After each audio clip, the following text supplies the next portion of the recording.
Unapokuwa unaombea jambo, kuna misuli ya imani inaongezeka, kuna bondi ya kimungu inaongezeka ndani, ambayo haitakusaidia tu kule, lakini itaanza kushughulika na mambo mengine.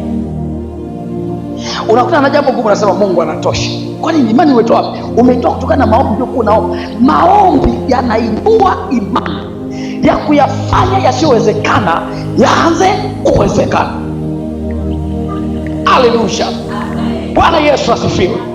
Ndio maana kwenye maisha, ndugu yangu, usiache kuomba. Nimekuja leo kuamsha roho ya maombi ndani ya watu, roho ya maombi ndani ya watu. Mimi nataka nikwambie, haijalishi umeomba kiasi gani, ukaona kama vile Mungu hajajibu maombi. Mungu anajibu maombi.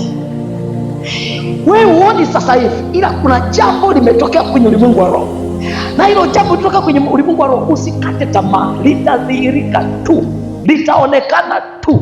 Leo hizi ni matokeo ya maombi ya watu. Walipanda mbegu za maombi kwa ajili ya kutuombea sisi tuye tuokoke.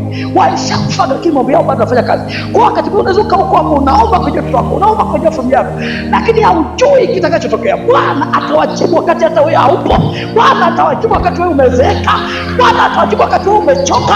Bwana ataanza kudhihirisha kwamba ni maombi yako uliofunga, ni maombi yako uliomba. Usikate tamaa.